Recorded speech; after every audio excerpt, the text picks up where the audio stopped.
அவ்வாறான முடிவுகளும் நியாயங்களும் அவர்கள் மனங்களுக்குள் வளர்த்து கொண்ட தனித்துவமான முன்மாதிரி வடிவத்திற்குள் புகுத்தப்படுகின்றன. அதுவே பின்னர் உலகம் எப்படி இயங்குகிறது என்ற கருத்தாக எழுகிறது. இத்தகைய மக்கள் தவறான தகவல்களை பெறுதல் இயலும். அவர்கள் முழுமையற்ற தரவுகளை சேகரித்து இருக்கலாம். அவர்கள் கணக்கிடுவதில் மிகவும் மோசமானவர்களாகவும் இருக்கலாம். அவர்கள் வணிக விளம்பரங்களால் சந்தைப்படுத்தும் நடைமுறைகளாலும் துளைத்தெடுக்கப்பட்டிருக்கலாம். தாம் என்ன செய்கிறோம் என்ற எண்ணமற்றவர்களாக அவர்கள் இருக்கலாம். அவர்கள் செயல்களில் எதிர்வினைகளை கலைக்கும் சக்தியற்றவர்களாகவும் அறிவற்றவர்களாகவும் இருக்கலாம் என்றுதான் அவர்கள் புரிந்து கொள்வார்கள். ஓகே, என்ன சொல்லிருக்காங்கன்னா, ஒரு பணத்தை வச்சு நம்ம எடுக்கிற ஒரு டிசிஷனுமே பாத்தீங்கன்னா, சோ நம்ம முடிவு எப்படி இருக்கும் அப்படின்னா, இப்போ பணத்துல ஏதாவது ஒரு விஷயத்துல நம்ம இன்வெஸ்ட்மெண்ட் பண்ணணும் அப்படின்னு நினைச்சாலும், இல்ல ஒரு விஷயத்துக்காக பணத்தை நம்ம வந்து சேவிங்ஸ் பண்ணணும் அப்படின்னு நினைச்சாலும், நம்ம எடுக்கிற ஒரு விஷயமே பாத்தீங்கன்னா, சோ நம்ம இதுக்கு முன்னாடி நம்மளோட அனுபவம் இருக்கோ அதை பேஸ் பண்ணிதான் எல்லா விஷயத்துக்கும் நம்ம பணத்தை செலவு பண்ண மாட்டோம். ஒவ்வொருத்தருக்கும் இப்ப நம்ம ஒரு விஷயத்துல பணத்தை செலவு பண்றோம் அப்படின்னா, இன்னொருத்தவங்க அந்த விஷயத்துல பணத்தை செலவு பண்றதுக்கு ஒரு இன்வெஸ்ட்மெண்ட் பண்றதுக்கு யோசிப்பாங்க. ஸோ இப்போ டிஃப்ரெண்டா யோசிக்கிறாங்கன்னா அவங்களோட பாஸ்ட் எக்ஸ்பீரியன்ஸ், ஸோ அதை வச்சுதான் அவங்களோட ஒரு முடிவும் இருக்கும். அதே மாதிரி நம்ம ஒரு டிசிஷன் எடுக்கிறோம் அப்படின்னா, ஸோ அந்த பணத்தை வச்சு நம்ம எடுக்கிற ஒரு முடிவுக்குமே, ஸோ நம்ம அது கரெக்ட் தான், நம்ம பண்ற விஷயம் கரெக்ட் தான் அப்படின்னு நம்ம மைண்ட் செட்டை பேஸ் பண்ணி தான் நம்ம எடுக்கிற ஒரு முடிவும் இருக்கும். ஸோ இப்போ எடுக்கிற முடிவு எப்படி ஒரு எதிர்வினையை நமக்கு இருக்கும். ஸோ இப்போ இந்த எடுக்கிற முடிவு கரெக்ட் தானா, ஏன் இப்படி வந்து நம்ம பணத்தை செலவு பண்றோம் அப்படின்ட்டு அதோட எதிர் ரியாக்ஷன் பாத்தீங்கன்னா மேபி பாசிட்டிவாவும் இருக்கலாம், நெகட்டிவாவும் இருக்கலாம். நம்ம ஒரு விஷயத்துல இன்வெஸ்ட்மெண்ட் பண்றோம்னா அதுல நம்மளுக்கு ப்ராஃபிட்டும் வரும், அதே சமயம் லாஸுமே வரும். பட் அது எல்லாமே கரெக்ட் தானா, நம்ம இந்த விஷயத்துல பணத்தை செலவு பண்றோம், இன்வெஸ்ட்மெண்ட் பண்றோம் அப்படின்னா அதனால ஃபியூச்சர்ல நமக்கு ஏதாவது எதிர்வினை வருமா, எதிர்வினை எப்படி இருக்கும் அப்படின்றத ஒரு சிலர் யோசிக்காமலே செயல்படுவாங்க. அதுதான் வந்து சொல்லியிருக்காங்க. ஆனாலும் மக்கள் எடுக்கும் ஒவ்வொரு பொருளாதார முடிவின் போதும் அவர்கள் அது குறித்து பல்வேறு காரணிகளை ஒவ்வொன்றாக ஆய்ந்து தெளிவாகவே முடிவெடுக்கிறார்கள். அவர்கள் செய்யும் ஒவ்வொரு முடிவுக்கும் அவர்கள் ஏன் அந்த முடிவை எடுக்கிறார்கள் என்பதற்கும் எவ்வாறு அந்த முடிவை எடுக்கிறார்கள் என்பதற்கும் காரணமாக அவர்களுக்கு அவர்களாகவே ஒரு கதையை சொல்லி நியாயப்படுத்திக் கொள்கிறார்கள். அத்தகைய கதைகள் அவரவர் சொந்த அனுபவங்களால் சித்தரிக்கப்பட்டதே ஆகும். ஓகே, இது என்ன சொல்லியிருக்காங்கன்னா, இங்க நம்ம ஒரு பணத்தை வச்சு நம்ம ஒரு முடிவு எடுக்கிறோம் அப்படின்னா கண்டிப்பா ஒரு விஷயத்துல செலவு பண்றதுக்கு முன்னாடி ஒண்ணுக்கு பல வாட்டி நிறைய யோசிப்போம். இது பண்ணலாமா, இது நல்லது தானா. ஏன்னா எடுத்த உடனே பணம்ன்றது எல்லாருக்கும் ஈஸியா கிடைக்கிறது கிடையாது. சோ அப்படி இருக்கிற பணத்தை செலவு பண்றதுக்கு முன்னாடி நிறைய விஷயங்களை நம்ம யோசிச்சுதான் முடிவு பண்ணுவோம். But at the same time எடுக்கிற எல்லா முடிவும் கரெக்டா தான் இருக்கும் அப்படின்ற மாதிரியும் நம்மளால சொல்ல முடியாது. பட் நம்ம ஒரு முடிவு எடுத்துட்டோம், பணம் சம்பந்தமா நம்ம ஒரு முடிவு எடுத்துட்டோம் அப்படின்னா சோ அது கரெக்ட் தான் அப்படின்னு நியாயப்படுத்தணும் அப்படின்றதுக்காக மனுஷங்க அதுக்காக ஒரு கதையை வந்து சொல்லி அது அப்படிதான் அப்படின்ட்டு நியாயப்படுத்துவாங்க. சோ அந்த கதை மேக்சிமம் பாத்தீங்கன்னா அவங்களோட பாஸ்ட் எக்ஸ்பீரியன்ஸ், நான் சொன்ன மாதிரி அவங்களோட முன் அனுபவங்களை வச்சுதான் அந்த கதையை அவங்களே வந்து சித்தரிச்சிருப்பாங்க அப்படின்றத சொல்றாங்க. எளிய உதாரணமாக லாட்டரி சீட்டை எடுத்துக்கொள்வோம். திரைப்படங்கள், வீடியோ கேம்கள், இசை, விளையாட்டுகள், புத்தகங்கள் போன்றவைக்கு மொத்தமாக செலவு செய்வதை விட அதிகமாக அமெரிக்கர்கள் லாட்டரிக்காக செலவு செய்கிறார்கள். அதுவும் லாட்டரி சீட்டுகளை வாங்குபவர் யார்? பெரும்பாலும் ஏழைகள். இதுக்கு ஒரு எக்ஸாம்பிள் சொல்லியிருக்காங்க பாருங்க. இப்போ நம்ம ஒரு விஷயத்துல செலவு பண்ணணும் அப்படின்னா நம்ம என்ன பண்ணுவோம், நிறைய பேர் வந்து இந்த மூவி பாக்குறதுக்காக செலவு பண்ணுவாங்க. ஒரு சில பசங்க எல்லாம் பாத்தீங்கன்னா வீடியோ கேமுக்காக நிறைய செலவு பண்ணுவாங்க. அதே மாதிரி இந்த ஸ்போர்ட்ஸ்க்காக நிறைய செலவு பண்ணுவாங்க, புக்ஸ் வாங்குறதுக்கு நிறைய செலவு பண்ணுவாங்க. கரெக்டுங்களா? பட் மேக்சிமம் அமெரிக்கர்கள் என்ன பண்ணுவாங்கன்னா லாட்டரி சீட்டை வாங்குறதுக்கு தான் நிறைய செலவு பண்ணுவாங்களா. அதுலயும் மேக்சிமம் ஏழைகள் தான் அந்த லாட்டரி சீட்டை நிறைய வாங்குவாங்க அப்படின்றத சொல்றாங்க. அடிமட்ட வருமானம் கொண்ட அமெரிக்க குடும்பங்கள் லாட்டரிக்கு என்று ஆண்டுக்கொண்டு சராசரியாக $412 செலவு செய்கிறார்கள். இது உயர்மட்ட குடும்பங்கள் லாட்டரிக்காக செலவு செய்யும் சராசரி தொகையை விட 4 மடங்கு அதிகம். 40% அமெரிக்கர்களுக்கு ஆபத்து காலத்தில் $400 திரட்டுவது என்பது மிகவும் அரிய செயலாகும். இந்த உண்மை கூற வருவது $400 லாட்டரி சீட்டு வாங்கும் மக்களில் பெரும்பாலானோர் ஆபத்து காலத்தில் $400 திரட்ட முடிவது இல்லை என்பதே. மில்லியனில் ஒருவருக்கு கிடைக்கும் பெரிய வாய்ப்பை எதிர்பார்த்து லாட்டரி சீட்டுக்காக செலவு செய்து தங்களுடைய பாதுகாப்பை இத்தகையோர் தாரை வார்த்து விடுகிறார்கள். ஓகே, இதுல என்ன சொல்லியிருக்காங்கன்னா, இப்போ ஒரு ஒரு ஏழையை விட ஒரு அடிமட்ட வருமானம் வாங்குறாங்க ஒருத்தவங்க அப்படின்னா, அந்த வருமான கூட்டணி கீழ இருக்கிறவங்கன்னு சொல்லுவாங்க இல்லையா? சோ அந்த மாதிரி குடும்பங்கள் அமெரிக்கால நான் சொல்றேன், லாட்டரிக்கு மட்டுமே சராசரியா ஒரு வருஷத்துக்கு $412 வந்து அவங்க செலவு செய்யறாங்களாம். சோ இது வந்து ஹை ரிச் பீப்புள் இருக்காங்கல்ல, அவங்க செலவு பண்றதை விட இந்த மிடில் கிளாஸ் பீப்புள் அவங்க வந்து 40% அதிகமா வந்து 4 மடங்கு அதிகமா வந்து இந்த லாட்டரி சீட்டு வாங்கணும் அப்படின்றதுக்காகவே செலவு பண்றாங்களாம். இதுல 40% மக்களுக்கு இந்த லாட்டரி சீட்டு வாங்குறதுல 40% மக்களுக்கு ஒரு $400 உடனே நம்ம ஒரு ஆபத்து காலத்துல ஒரு எமர்ஜென்சி ஒரு மெடிக்கல் எக்ஸ்பென்சஸ்க்காக ஒரு $400 வந்து திரட்டணும் அப்படின்றது ரொம்பவே கஷ்டமான விஷயமா. பட் அதுவே ஒரு லாட்டரி சீட்டு வாங்கணும் போது அதுல பெரும்பாலானோர் ஈஸியா செலவு பண்ணிடுறாங்களாம். ஓகேங்களா? அப்படி நான் சொல்றது ஒரு எமர்ஜென்சி டைம்ல ஒரு $400 அவங்க ரெடி பண்ணணும், உடனே திரட்டணும் அப்படின்றது ரொம்ப கஷ்டமான விஷயம். அதுவே அந்த $400 தான் அவங்க வருஷம் வருஷம் லாட்டரி சீட்டுக்கு செலவு பண்றாங்களாம். யாரு? ஏழைகள், அதாவது வறுமை கோட்டுக்கு கீழே இருக்கிறவங்க. சரிங்களா? சோ இந்த மாதிரி அவங்க செலவு பண்ணும்போது அவங்களோட பாதுகாப்பை, அவங்க லைஃபோட பாதுகாப்பையே அவங்க வந்து தாரை வார்த்து கொடுக்குறாங்க. ஏன்னா வருஷத்துக்கு $412 அப்படின்னா கண்டிப்பா அதை அவங்க சேர்த்து வச்சிருந்தாங்க அப்படிங்கும்போது ஒரு பெரிய ஒரு இன்வெஸ்ட்மெண்டாவோ ஒரு பெரிய அசட்டாவோ இருக்கும். அதுக்கு பதிலா அவங்க வருஷம் வருஷம் அந்த $412 ஒரு லாட்டரி சீட்டுக்கு செலவு பண்றது கண்டிப்பா ஒரு பாதுகாப்பு இல்லாத ஒரு விஷயம். இது மிகவும் முட்டாள்தனமானதாக எனக்கு தோன்றுகிறது. ஒருவேளை உங்களுக்கும் இது முட்டாள்தனமாக தோன்றலாம். ஆனால் நான் அந்த அடிமட்ட வருமான வரம்பில் இருப்பவன் அல்ல. நீங்களும் அப்படிப்பட்டவராகத்தான் இருத்தல் கூடும். இதனால் அடிமட்ட வருமான வாய்ப்புக்கு கீழுள்ளோர் இத்தகைய லாட்டரி சீட்டுகளை வாங்கும் உள்ளுணர்வு காரணத்தை நம்மில் பலர் உள ரீதியாக புரிந்து கொள்வது என்பது கடினமான செயலாகும். கண்டிப்பா வருஷத்துக்கு ஒரு $412 ஒரு லாட்டரி சீட்டுக்காக செலவு பண்றாங்க. அதுவும் ஒரு மிடில் கிளாஸ் பீப்புள்ல இருக்கிறவங்க இந்த மாதிரி செலவு பண்றாங்க அப்படின்ற மாதிரி ஒரு முட்டாள்தனமான விஷயம் அவருக்கு தோணுது. சோ இத படிக்கிறப்ப நமக்கும் அப்படிதான் தோணும் அப்படின்றத அவர் சொல்றாரு. ஏன்னா அவர் வந்து ஒரு மிடில் கிளாஸ் பீப்புள், ஒரு அடிமட்ட வருமானத்துல இருக்கிறவர் அவரு கிடையாது. சோ நம்மள பெரும்பாலும் அப்படிதான் இருக்கும் அப்படின்றதும் அவர் வந்து உறுதியா சொல்றாரு. சோ லாட்டரி சீட்டுகளை இந்த மாதிரி வாங்குறாங்க அப்படின்னா அவங்க இப்ப நம்ம வெளியில பார்க்கணும், என்னடா இந்த லாட்டரி சீட்டுக்கு போய் வருஷத்துக்கு இவ்வளவு செலவு பண்றாங்க அப்படின்ற மாதிரி நம்ம யோசிப்போம். பட் வாங்குறவங்களோட மைண்ட் செட்ல இருந்து அவர் யோசிச்சு பாக்குறாரு. சோ என்ன விஷயத்த சொல்றாரு பாருங்க. ஆயினும் சற்றே ஆழ்ந்து யோசித்தால் இத்தகைய உள்ளுணர்வு காரணம் குறித்து கற்பனை இவ்வாறாக இருக்கலாம். சோ அவங்க லாட்டரி சீட்டை வாங்குறாங்கன்னா அவங்களோட மைண்ட் செட்டை எப்படி இருக்கும், அவங்களோட காரணம் என்ன அப்படின்றத அவர் இந்த மாதிரி யோசிக்கிறாரு. நாங்கள் மாதம் சம்பளம் வாங்கினாலும் எங்களால் சேமிப்பு என்பது கடினமாகவே இருக்கிறது. அதிக சம்பளம் தரக்கூடிய வாய்ப்புகள் எங்களுக்கு கையில் கிடைக்கக்கூடியதாக இல்லை. கேளிக்கை விடுமுறைக்கெனவோ புதிய கார்களுக்கென்றோ உடல்நல காப்பீட்டுக்கென்றோ பாதுகாப்பான இடத்தில் வீடு வாங்குவதற்கென்றோ எங்களால் செலவு செய்ய இயலாது. ஆனால் நாங்கள் கடன் வாங்காமல் எங்களுடைய குழந்தைகளை கல்லூரிக்கு அனுப்ப இயலாது.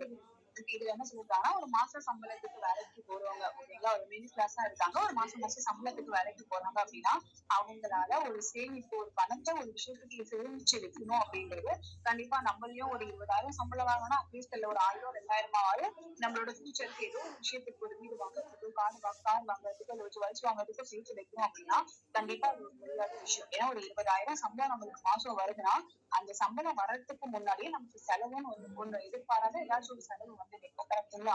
அதனால மாச சம்பளம் வாங்குறவங்களால ஒரு சேவிங்ஸ்ன்றத நினைச்சு கூட பார்க்க முடியாது. இவங்க என்ன பண்ணுவாங்கன்னா மேக்சிமம் இந்த மாதிரி ஒரு அதிகமான சம்பளம் கிடைக்கக்கூடிய வாய்ப்பு அவங்களுக்கு கிடைக்கிறதே கிடையாது. ஒரு ஃபேமிலியோட ஏதாவது ஒரு வெக்கேஷன் போறாங்க, அதுக்கு ஏதாவது ஒரு செலவு பண்ணணும், இல்ல புதுசா ஒரு கார் வாங்கணும், இல்ல ஒரு வீடு வாங்கணும், இல்ல ஒரு இன்சூரன்ஸ், லைஃப் இன்சூரன்ஸே ஒண்ணு போடுறாங்க அப்படின்னா சோ இது எல்லாமே ஒரு ஃபியூச்சருக்காக நம்ம சேவ் பண்றதுதான். சோ இந்த மாதிரி எந்த ஒரு விஷயத்துக்குமே அவங்களால செலவு பண்ண முடியாது அப்படின்றது சொல்றாங்க. இப்ப இந்த மாதிரி ஒரு மாச சம்பள வேலைக்கு போறவங்க அவங்களோட குழந்தைங்க கல்லூரிக்கு, அதாவது காலேஜ் போகிறதுக்கு கடன் வாங்கிதான் ஆகணும். கடன் வாங்காம உங்களோட பசங்களை காலேஜுக்கு அனுப்ப முடியாது அப்படின்றதையும் சொல்றாங்க. நீங்கள் படிக்கக்கூடிய பொருளாதாரம் சம்பந்தப்பட்ட நூல்கள் இப்போது எங்களிடமோ அல்லது எதிர்காலத்தில் கிடைக்கும் என்ற நிலையோ எங்களுக்கு இல்லை. எங்கள் வாழ்க்கையிலும் உங்களிடம் ஏற்கனவே உள்ள நல்ல பொருட்களை போன்று வாங்க ஆசைப்படுகிறோம். லாட்டரி சீட்டு வாங்கும் அந்த கணக்கில் மட்டும்தான் அத்தகைய ஒரு வாழ்க்கையை கனவாய் காண்பதும் சாத்தியப்படுகின்றது. அந்த கனவுக்காக நாங்கள் செலவு செய்கிறோம். இதை உங்களால் உணர்ந்து கொள்ள முடியாது. ஏனென்றால் நீங்கள் ஏற்கனவே அந்த கனவில் வாழ்ந்து வருகிறீர்கள். அதனால்தான் நீங்கள் வாங்குவதை விட அதிக அளவில் லாட்டரி சீட்டுகளை நாங்கள் வாங்குகிறோம்.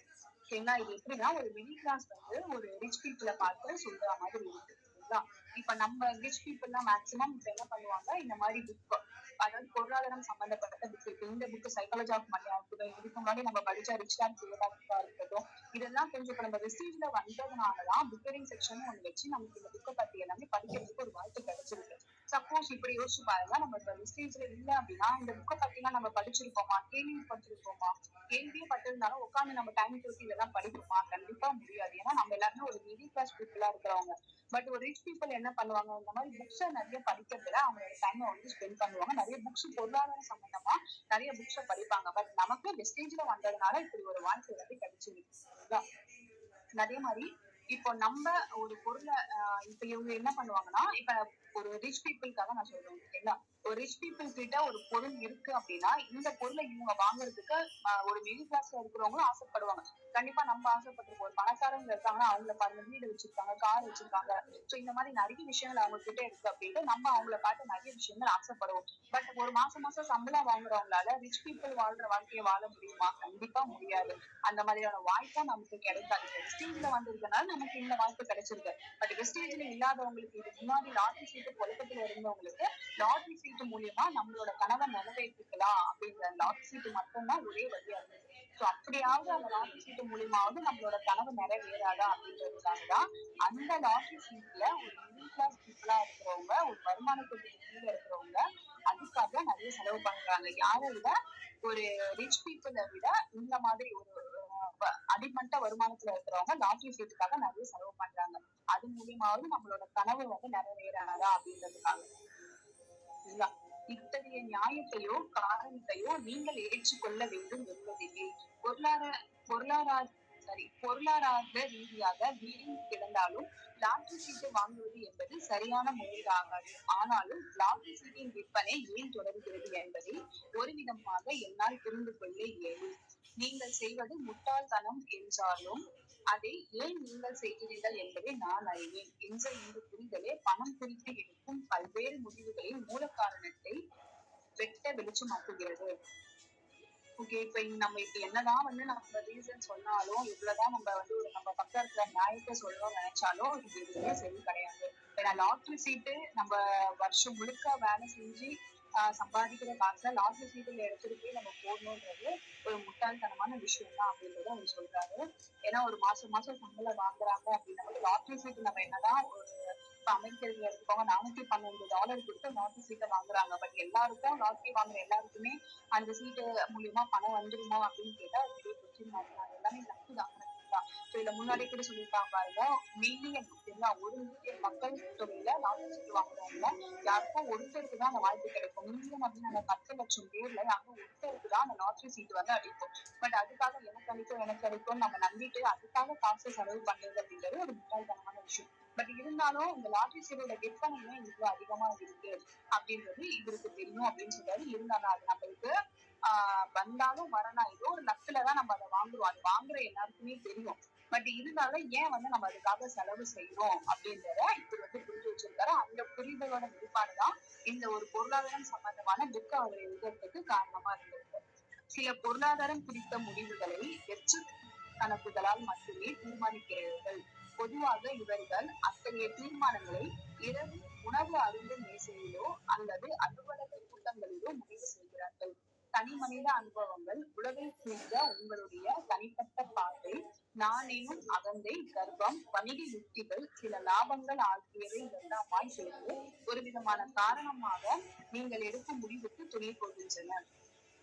இதுல என்ன சொல்லிருக்காங்கன்னா, இப்போ ஒரு பொருளாதாரம் சம்பந்தமா நம்ம ஒரு முடிவு எடுக்கிறோம் அப்படின்னா நம்ம ஃபியூச்சரை பத்தி எதுவுமே யோசிக்காம ஓகே ஏதோ ஒரு கணக்கு போட்டு நம்ம எடுப்போம். கரெக்டுங்களா? பட் அது வந்து கரெக்டாவும் இருக்கலாம், அதே சேம் டைம் வந்து அது தப்பாவும் இருக்கலாம். பட் நம்ம எதுவுமே பிளான் பண்ணி கரெக்டா ஒரு சிலர் வந்து எடுக்காம போறாங்க. ஒரு சிலர் நல்லா பர்ஃபெக்டா ஓகே இப்படிதான் இருக்கணும், நான் வந்து ஒரு விஷயத்துல காசை ஸ்பெண்ட் பண்றேன் அப்படின்னா சோ அது வந்து எனக்கு எந்த லெவலுக்கு ஃபியூச்சர்ல அது வந்து உபயோகமா இருக்கும் அப்படின்றத பிளான் பண்ணி இருப்பாங்க.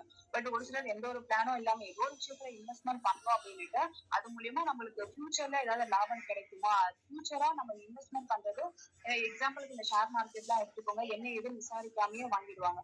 அதே மாதிரி ஒரு இடத்துல நம்ம இன்வெஸ்ட்மெண்ட் பண்றதா இருக்கட்டும், அது வந்து ஃபியூச்சர்ல டெவலப் ஆகுமா, நம்ம இப்ப வாங்கி போடுற அந்த லேண்டு ஃபியூச்சர்ல நமக்கு லாபம் கொடுக்குமான்றதை யோசிச்சு போறாங்க. ஏதோ ஒரு விஷயத்துல இன்வெஸ்ட்மெண்ட் பண்ணும்போது அவசர அவசரமா நிறைய பேர் வந்து பணத்தை ஏதோ ஒரு விஷயத்துல செலவு பண்ணுவாங்க.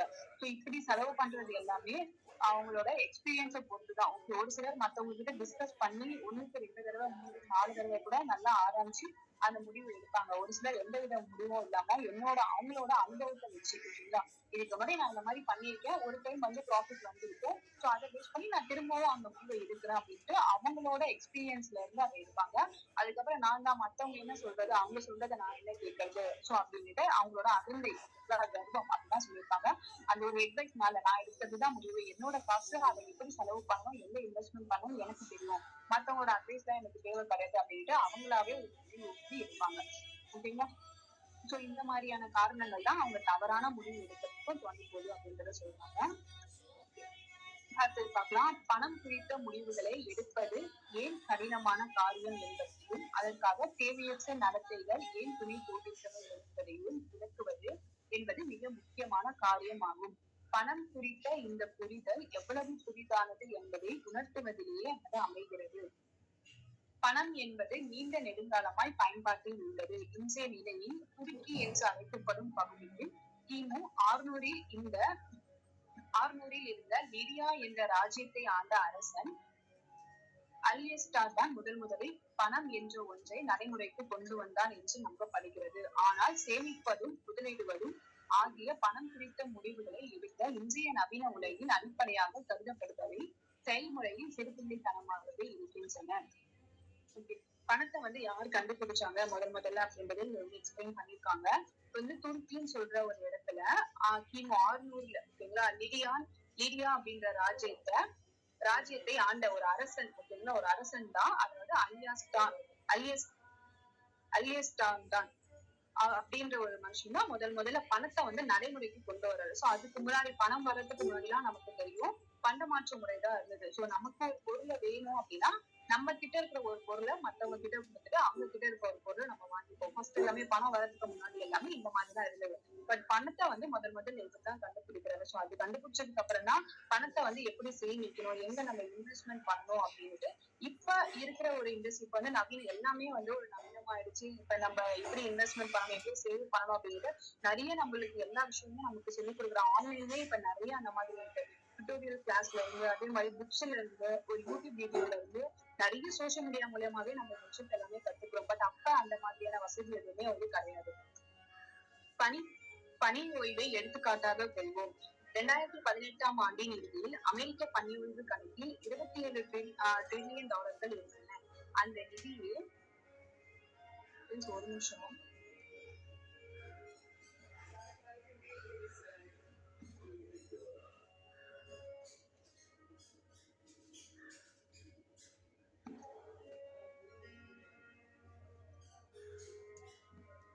ஒரே ஒரு நிமிஷம்.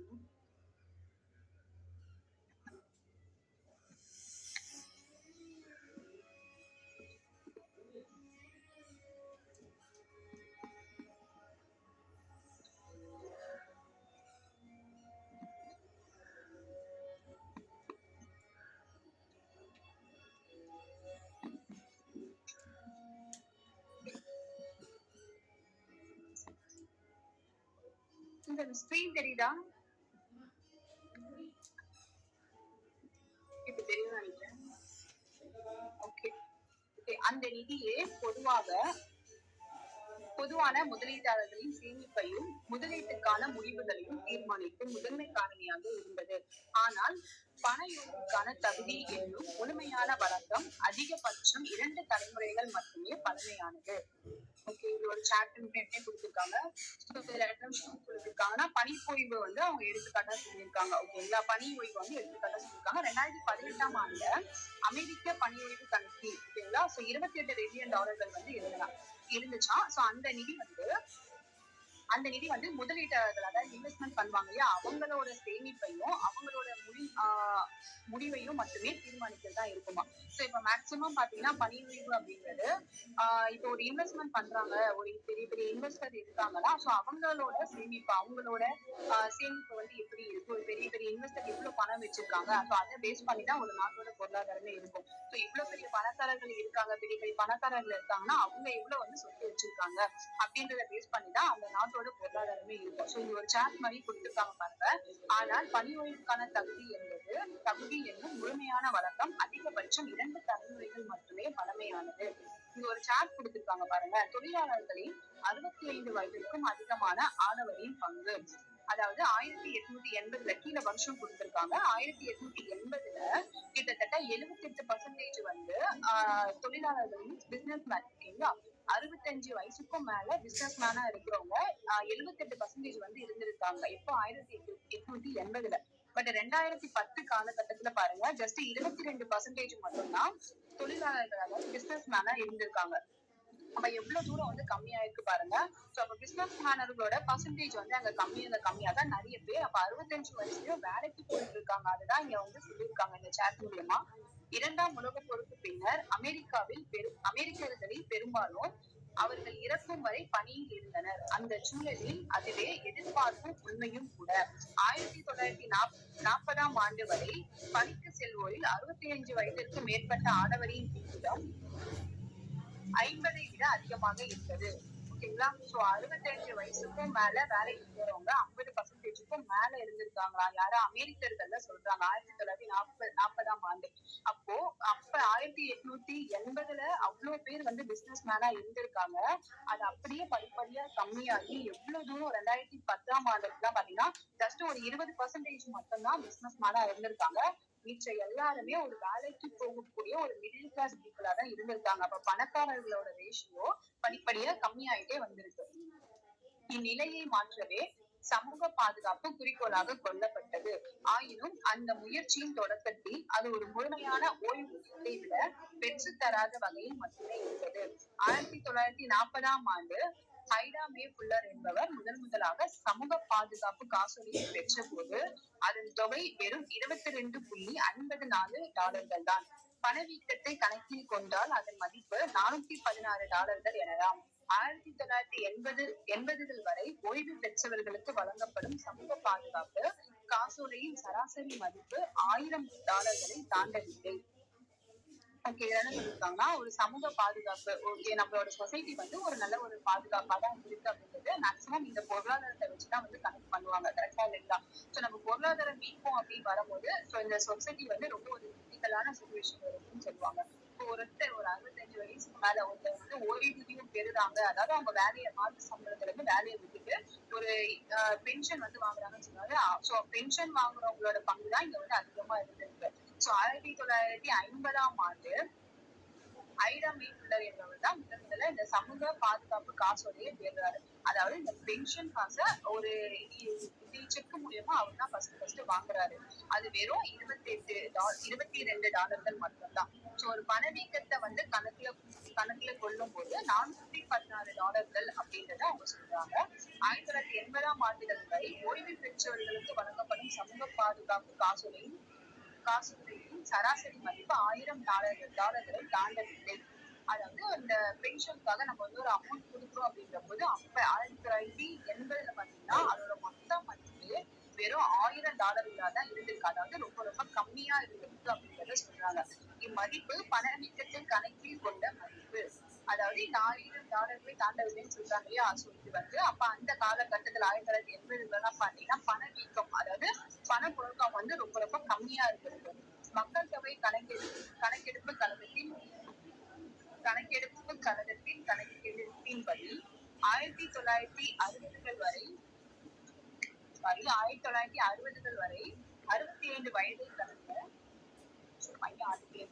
65 வயதை கடந்த ஓய்வூதியம் பெறுபவர்களில் 4/1 வறுமையில் தான் இருந்தனர். 1960 ஆண்டுகள் வரை, அதாவது இப்போ நான் சொன்ன பிசினஸ் மேன்ல நிறைய பேர் வந்து ஒரு சாதாரணமான வேலைக்கு ஒரு மாச சம்பள வேலைக்கு போறவங்களோட ரேஷியோ வந்து அதிகமாயிடுச்சு. பிசினஸ் மேனோட ரேஷியோ வந்து கம்மியாகிட்டே வந்து இப்ப 2018 பார்க்கும்போது. ஸோ இது 65 வயசுல ஒருத்தவங்க வந்து பென்ஷன் வாங்குறாங்க அப்படின்னா அதுல 4ல ஒரு பகுதி வந்து மேக்சிமம் ஏழையா தான் வந்து இருந்திருக்காங்க அப்படின்றத சொல்லியிருக்காங்க. ஓகே ஃப்ரெண்ட்ஸ், இதோட கண்டினியூட்டி நம்ம நாளைக்கு பார்க்கலாம். ஒரு கிளான்ஸ் வந்து நான் எக்ஸ்பிளைன் பண்ணிடுறேன். ஓகே, ஸ்டார்டிங் மக்கள் வந்து ஒரு விஷயத்துல இன்வெஸ்ட்மெண்ட் பண்றாங்க, பணத்தை வச்சு ஒரு பணத்தை வந்து எப்படி இன்வெஸ்ட்மெண்ட் பண்றாங்க, சேமிக்கிறாங்க அப்படின்றது அவங்களோட கண்ணோட்டத்தை அவங்களோட முன்னோட்டத்தை பொறுத்துதான் இருக்கு அப்படின்றத சொல்லியிருந்தோம். இதுக்கு எக்ஸாம்பிளா வந்து லாட்ரி சீட்டை வந்து சொல்லியிருக்காங்க. ஸோ ஒரு வருஷத்துக்கு மட்டுமே, அதாவது அது அடிமட்டத்துல இருக்கிறவங்க, பணக்காரர்களை விட ஒரு மிடில் கிளாஸ் இருக்கிறவங்கன்னு வச்சுக்கோங்களேன், வருஷத்துக்கு மட்டுமே $412 வந்து அவங்க லாட்ரி சீட்டை வாங்குறதுக்குன்னே வந்து செலவு பண்றாங்க.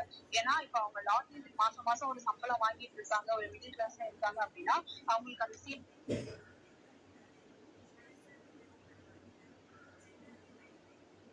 சாரி என்னோட வாய்ஸ் ஸ்பீக்கர் நினைக்கிறேன், மாசம் மாசம் சம்பளம் வாங்குறவங்க சேவிங் பண்றதுன்றது அவங்களுக்கு ரொம்பவே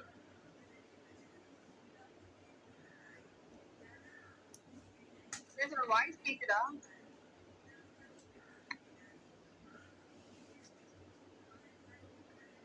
என்னோட வாய்ஸ் கேக்குது இல்லையா? சரி, கால் இப்போ புதுசா ஒரு கார் வாங்கணும், இல்ல ஒரு இடத்துல வந்து இன்வெஸ்ட்மெண்ட் பண்ணணும் அப்படின்னாலே அவங்களால அந்த ஒரு விஷயத்துக்காக காசை வந்து எடுத்து வைக்கவே முடியாது.